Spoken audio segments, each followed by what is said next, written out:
Bonjour à tous et donc bienvenue pour les vins de la semaine et du week-end. Alors, qu'est-ce qu'on a bu de beau? On continue à boire ces fameux Bourgogne 2017 qui sont tous les uns après les autres super. Mais alors, il y en a un qui est vraiment particulièrement super, c'est ça. Alors, c'est un Moret Saint-Denis 2017 de Amiot-Cervelle, donc vinifié par Prune, qui a remplacé Christian, son papa. Et ce Moret Saint-Denis, franchement, j'ai bu beaucoup de 2017, il y en a un autre derrière, mais c'est quand même le plus gourmand que j'ai bu, avec un nez incroyablement friand de cassis mûr, de framboise, de groseille, un panier de fruits, de belles notes d'épices, un peu patchouli, un peu réglisse, et puis sur un fond plutôt un peu fumé, noyau, voire caroube, le côté léger mocha, mais très très très léger. Une bouche pleine, dense, très joli tanin soyeux, ça remplit la bouche, c'est friand, gourmand, il y a de la fraîcheur, donc un petit côté acidulé sur donc la framboise, la groseille, toujours ces notes d'épices, la patchouli et réglisse, et puis ce fond légèrement noyau, caroube, fumé, mais c'est surtout ces notes d'épices et de fruits qui sont incroyablement gourmandes. Idem dans cette finale, fraîche, tendre, on voit que c'est un millésime tendre, il y a de la fraîcheur et puis de jolis tanins.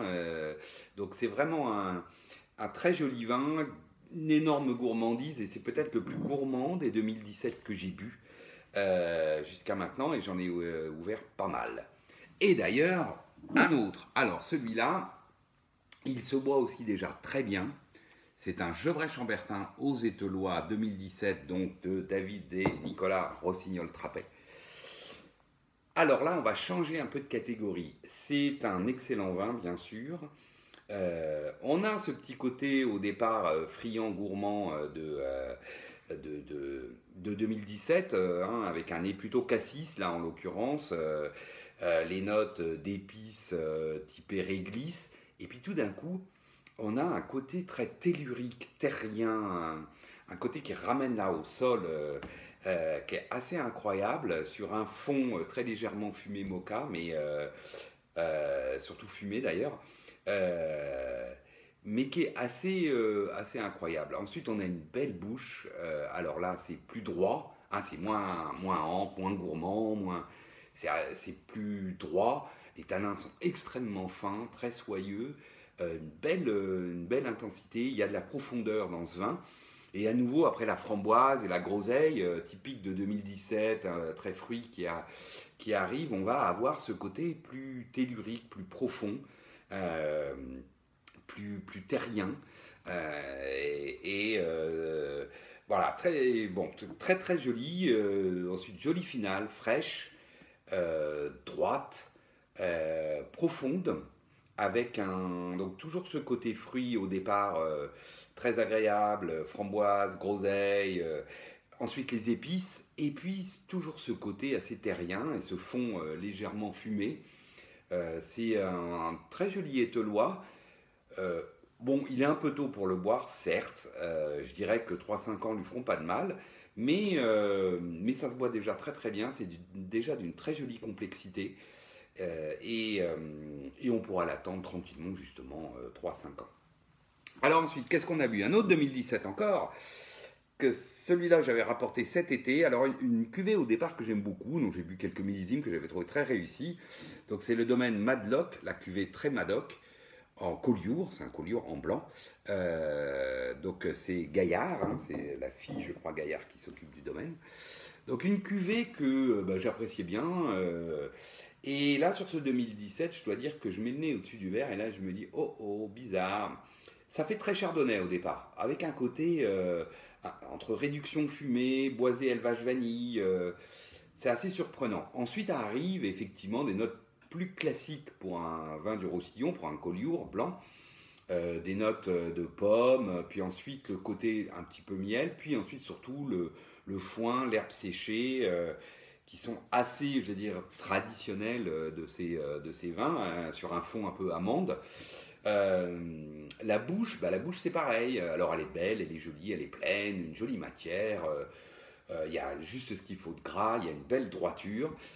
Mais on a à nouveau ces notes un peu entre, je vous dis, élevage, presque vanillé, boisé, ce côté un peu réduction, grillé, fumé. Bon, alors je ne sais pas trop si c'est la bouteille, si c'est moi qui n'étais peut-être pas en forme, ou si c'est ce millésime sur lequel ce vin a donné ça. Voilà, bon, un joli vin, ça reste un très joli vin, mais c'est pas le style que je préfère dans les vins de Collioure. Et puis pour finir, hop, alors cette fois c'est pas un 2017 mais un 2007, on a 10 ans de moins, ce Clos Mont-Olivet, Châteauneuf-du-Pape, donc 2007, alors vin que j'ai déjà bu un certain nombre de fois, et sur cette bouteille, alors s'il y a l'ouverture, bah, toujours pareil, je suis très content, je vous dis, parce que 2007 c'était un millésime dans le Rhône, hein, un peu carré, un peu lourd, un peu, enfin, très chaud. Voilà, c'est un millésime qui a donné des vins assez, on va dire, très expressifs, voire opulents, etc. Bon, bah là, au nez au départ très bien, hein, la prune, le prune cassis, on va dire, mais prune. Les notes plutôt d'ailleurs épices, mais alors là, balsamique, et puis un peu, bon, réglisse, mais puis surtout, voilà, assez opulent, assez baroque, et surtout ça va devenir avec le temps, avec l'aération,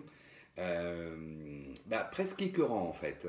Surtout le lendemain, par exemple, où, bah oui, là, le nez, il y a un côté kirché. Voilà, la puissance de la bouche, hein, je vais pas parler de la bouche. La bouche est jolie au départ, elle est droite, carrée, pas de souci, joli tanin.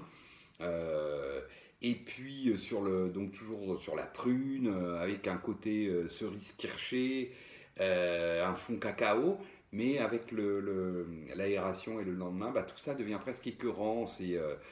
Ouais, c'est opulent, c'est capiteux. Voilà.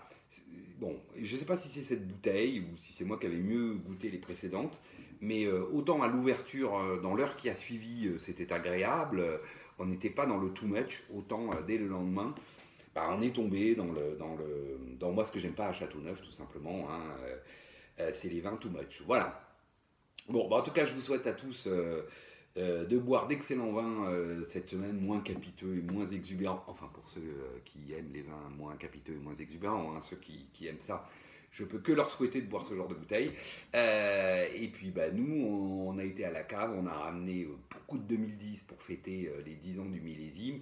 Et donc, dès ces prochaines semaines, bah, je vous rendrai compte de l'évolution de ce magnifique millésime 2010 un peu partout en France, en espérant qu'il soit au rendez-vous. Allez, à plus.